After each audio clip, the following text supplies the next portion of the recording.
Olá, eu sou o Dr. Pelegrino, geriatra. Neste vídeo nós vamos atender inúmeras solicitações de pessoas, de cuidadores familiares e mesmo de cuidadores profissionais que querem saber até que ponto eu posso ajudar, até que ponto uma pessoa com doença de Alzheimer ela tem que fazer, quando ajudar, quando estimular, quando fazer. Sobre esse assunto nós vamos falar neste vídeo. Antes, nós sempre pedimos, se você ainda não é inscrito, por favor, se inscreva no nosso canal. Ative o sininho de notificações. Compartilhe nossos vídeos com outras pessoas. Desta maneira, o nosso canal vai crescer. O nosso canal crescendo, nós vamos atingir mais pessoas que também precisam de conhecimento e de informações para cuidar melhor. Vamos lá.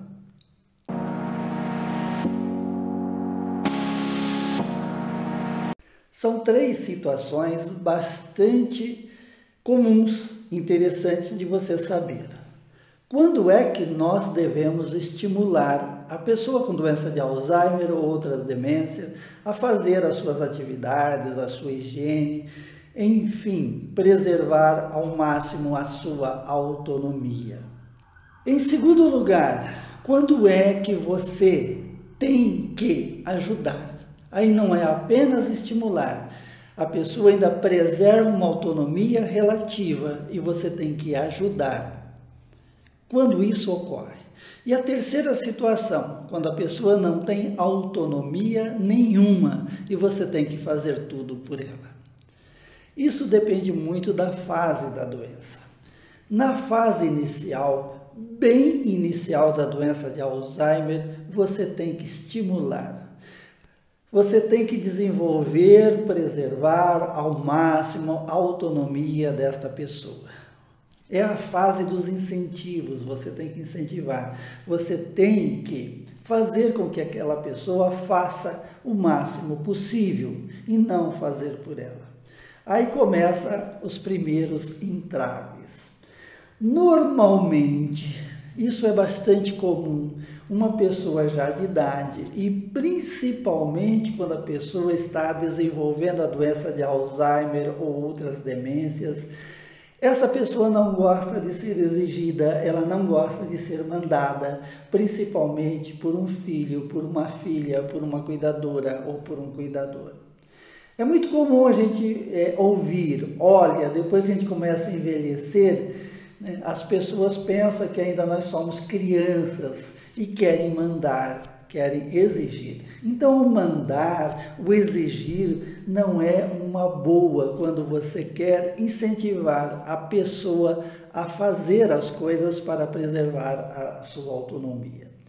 Se por um lado a pessoa não gosta de ser exigida, ela não gosta de ser mandada, ela gosta muito de ajudar, então sempre peça ajuda. Faça de conta que você está precisando de ajuda, né? E com essa ajuda a pessoa vai desenvolver algum trabalho, vai desenvolver algumas atividades para manter, né, para preservar ao máximo a sua autonomia. Então sempre peça ajuda, né? Nunca exija, nunca mande, porque quando você mandar, quando você exigir, a possibilidade de recusa é muito grande. E uma vez recusado vem a teimosia. E essa teimosia não é bom, nem para a pessoa portadora de doença de Alzheimer, nem para a pessoa que cuida. Isso começa a virar uma bola de neve, a coisa vai aumentando, aumentando, a discussão vai aumentando, a ansiedade e a tensão entre o paciente e quem cuida, essa tensão ela vai aumentando. Mas na fase inicial da doença de Alzheimer você tem que estimular não apenas a higiene pessoal, não apenas as atividades elementares de vida diária. Nós temos que estimular a cognição da pessoa, nós temos que estimular que a pessoa pense e execute alguma coisa. Uma outra coisa que nós temos que estimular bastante nessa fase, além da cognição, além dela aprender e fazer alguma coisa, além dela raciocinar, nós temos que estimular muito a parte física. Normalmente, quando a gente fala de fazer uma academia, de fazer exercício, a pessoa recusa. O que nós temos que muitas vezes é incentivar, fazer com que ela participe conosco, que nós participamos junto com o paciente de alguma atividade, nem se for uma caminhada. O ideal seria exercícios programados, como uma natação, hidroginástica, musculação, enfim, mas quando não é possível tudo isso, faça pelo menos uma caminhada. A caminhada não é o ideal, mas ela já ajuda. O ideal é exercícios programados para atingir um determinado objetivo. A segunda situação é quando o paciente já perdeu parte da sua autonomia. O paciente tem dificuldades para desempenhar certas atividades, mesmo atividades elementares, como se banhar, como se vestir, praticar a sua higiene, tomar a sua medicação. Ele tem uma autonomia bastante relativa. Tem coisas que ele consegue, tem coisas que ele não consegue. O que fazer numa situação dessa? Em primeiro lugar, nós temos que estimular a pessoa a fazer. Por exemplo, ele não consegue tomar a sua medicação, né? Você vai lá e coloca o remédio dentro da boca dele. Não, a gente deve promover que o paciente faça alguma coisa. Deixe o remédio separadinho ali sobre a mesa, por exemplo, e convide, olha, o seu remédio está lá, por favor, vamos tomar o remédio, né? Faça com que a sua autonomia, embora já em declínio, ela possa ser mantida um pouco mais. Nós temos que ajudar e estimular e ajudar. Uma coisa importante, quando não conseguir, nós não devemos criticar.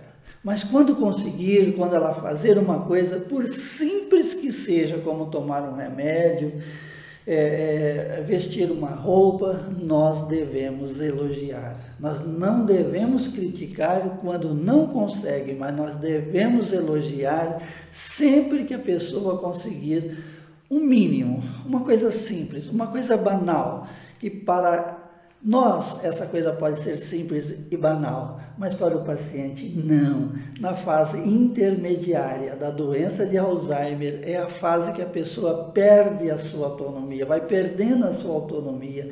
Muitas vezes ela mantém aquele resquício de autonomia, uma autonomia muito pequena. E nós temos que, em primeiro lugar, incentivar, depois ajudar a fazer. Sempre elogiar, sempre incentivar. E a terceira situação é quando nós temos que fazer tudo. Isso normalmente ocorre na fase avançada da doença de Alzheimer. A pessoa perdeu totalmente a sua autonomia. Ela é incapaz de se alimentar, ela é capaz de promover a sua higiene, ela é incapaz de deambular. Nós temos que, nessa fase, nós somos a mão acessória e o cérebro acessório do paciente. Nós temos que fazer de tudo, ele já não raciocina, ele já não consegue fazer mais nada, e nós temos que fazer por ele, porque se nós não fazermos por ele, ele vai passar sede, ele vai ficar em precária situação de higiene, enfim, nós precisamos fazer tudo por ele ou por ela. É o que acontece nas fases avançadas da doença de Alzheimer. Eu sempre digo que, apesar de cansativo, apesar de doloroso, né, cuidar de um ente querido ou cuidar de uma pessoa com doença de Alzheimer ou outras demências, ela passa a ser gratificante, porque até para se alimentar, até para se mover, até para fazer a higiene, a pessoa depende de uma mão abençoada, de um familiar ou de um cuidador. E quando nós temos saúde, quando nós temos disposição, nós temos que cuidar dessa pessoa que perdeu a autonomia, que perdeu toda a sua capacidade de fazer atividades elementares para manter a sua vida. Meu muito obrigado.